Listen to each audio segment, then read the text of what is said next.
Hello friends, चलिए आज लोग हम पढ़ेंगे पास्ट कंटिन्यूअस टेंस।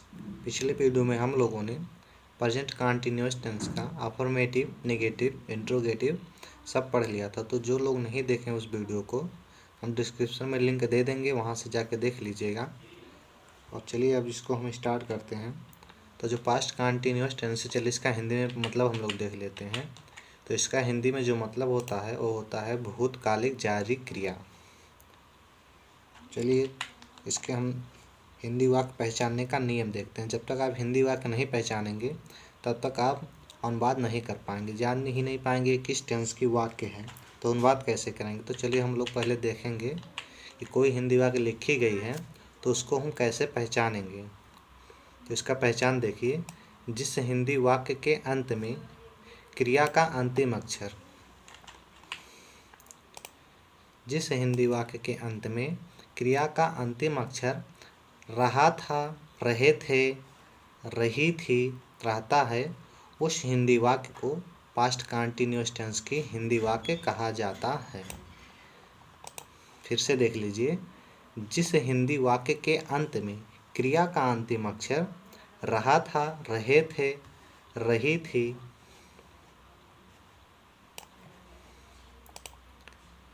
रहता है, उस हिंदी वाक्य को पास्ट कंटिन्यूअस टेंस की हिंदी वाक्य कहा जाता है। चलिए इसको हम वाक्य से देखते हैं। जिस हिंदी वाक्य में देखिए एक हिंदी वाक्य लिखी गई है और उस हिंदी वाक्य के अंत में या तो रहा था शब्द आ जाए या फिर रही थी शब्द आ जाए या फिर रहे थे शब्द आ जाए। ये देखिए आपके सामने 5 वाक्य लिखी गई है। अब पांचों को हम एक एक करके जानेंगे कि ये पास्ट कंटिन्यूअस टेंस की वाक्य है कि नहीं है। तो सबसे पहले इसका परिभाषा हम लोग देखेंगे। जिस हिंदी वाक्य के अंत में रहा था, रहे थे और रही थी, ये 3 शब्द हैं, ये तीनों शब्द जिस हिंदी वाक्य के अंत में आ जाएंगे वो आपका पास्ट कंटिन्यूअस टेंस की हिंदी वाक्य हो जाएगी। तो वाक्य नंबर 1 में देखिए, इसमें रहा था आ गया, ये आपका हो गया पास्ट कंटिन्यूअस टेंस। फिर दूसरी वाक्य इसमें रही थी आ गया, ये भी आपका हो गया पास्ट कंटिन्यूअस टेंस। इसमें रहे थे आ गया, ये भी आपका पास्ट कंटिन्यूअस टेंस। इस प्रकार से पांचों वाक्य में किसी में रहा था, किसी में रहे थे, किसी में रही थी, तो तीनों में से किसी एक हिंदी वाक्य में एक शब्द आपको मिल रहा है। इस प्रकार ये पांचों वाक्य हो गए आपकी पास्ट कंटिन्यूअस टेंस के हिंदी वाक्य। अब चलिए इसके अनुवाद करने का नियम हम लोग जानेंगे कि ऐसे हिंदी वाक्य को हम अंग्रेजी में ट्रांसलेट कैसे करेंगे।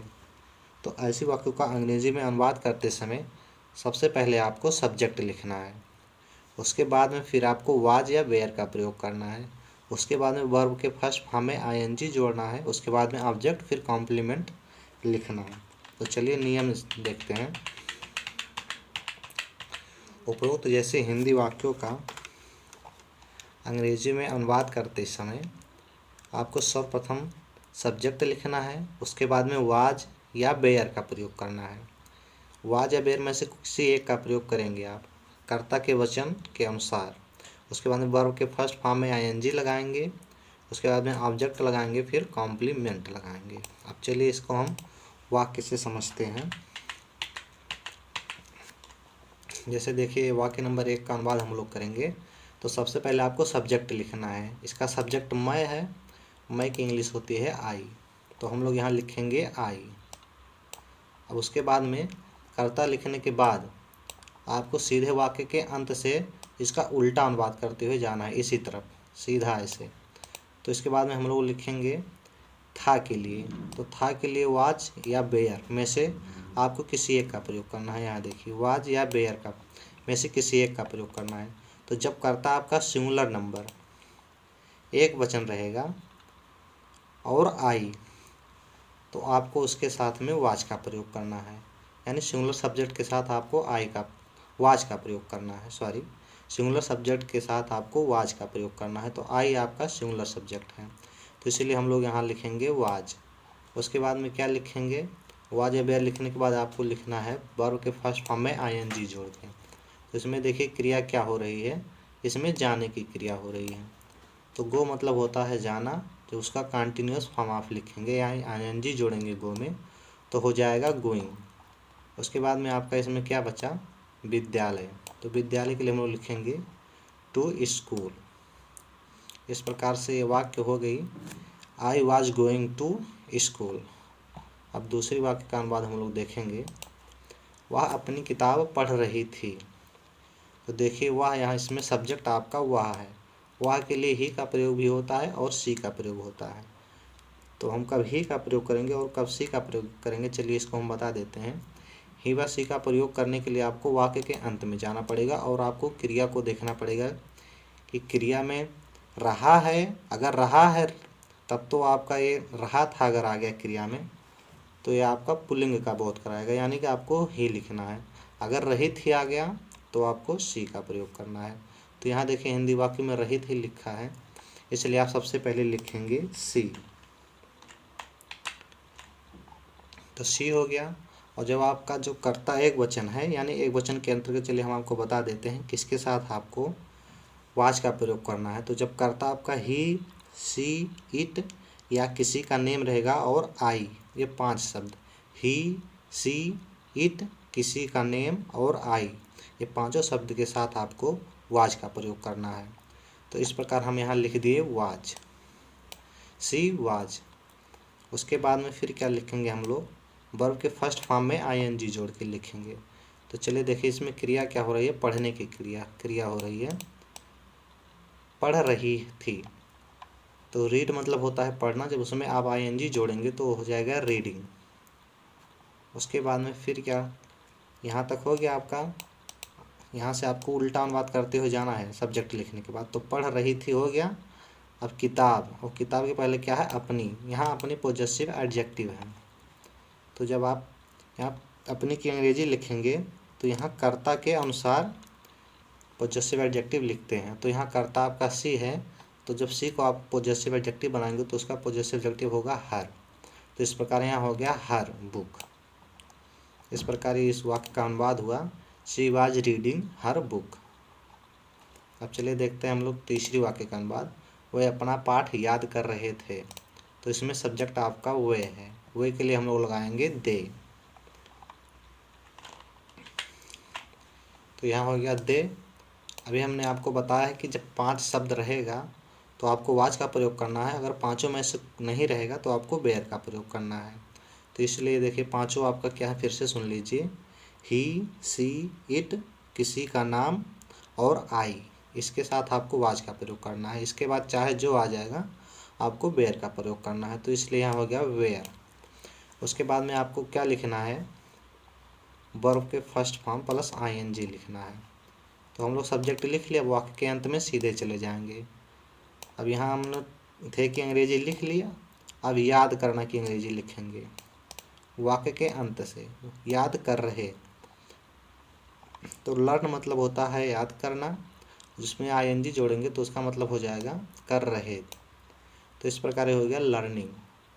उसके बाद में फिर देखिए हम लोग यहाँ तक इसका अनुवाद कर चुके हैं, याद कर रहे। अब क्या याद कर रहे हैं, अपना पाठ। तो अपना पाठ के लिए हम लोग लगाएंगे देयर लेसन। यहाँ देखिए इसका जो सब्जेक्ट है ये बहुवचन है, तो दे को जब हम पॉजेसिव एडजेक्टिव बनाएंगे तो वो हो जाएगा आपका देयर।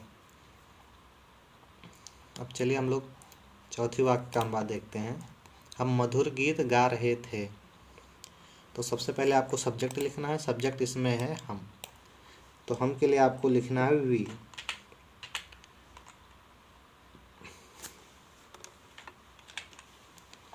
तो सबसे पहले आपको यहाँ हो गया बी। उसके बाद में आपको वाज या बेयर का प्रयोग करना है। तो यहाँ देखिए आपका वी है, बी के साथ आपका बेयर का प्रयोग होता है, तो इसलिए यहाँ हो गया वेयर। अब यहाँ सब्जेक्ट लिख लिया हम लोग हम। उसके बाद में वाक्य के अंत में जाएंगे, थे के लिए आपका हो गया वेयर। उसके बाद में अब लिखेंगे गा रहे। तो सिंग मतलब होता है गाना, तो जब उसमें ING जोड़ेंगे तो ये हो जाएगा सिंगिंग। उसके बाद में देखिए यहाँ तक हम लोग इसका अनुवाद कर लिए हैं, गा रहे थे। अब उसके बाद में बचा क्या, गीत। अब गीत के बाद मधुर है, तो मधुर यहाँ का एडजेक्टिव है, तो दोनों एक साथ लिखेंगे। तो इसका हो गया ए स्वीट सॉन्ग। इस प्रकार इस पूरे वाक्य का अनुवाद हो गया, we were singing a song. अब चलिए पाँचवें वाक्य का अनुवाद हम लोग देखते हैं। मैं अपनी गाय के लिए घास काट रहा था। तो सबसे पहले आपको सब्जेक्ट लिखना है।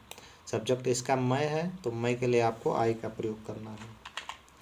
तो इसलिए यहाँ आई हो गया, और आपको आई के साथ वाज का प्रयोग करना है यहाँ था शब्द के संदर्भ में। तो यहाँ हो गया वाज, आई वाज।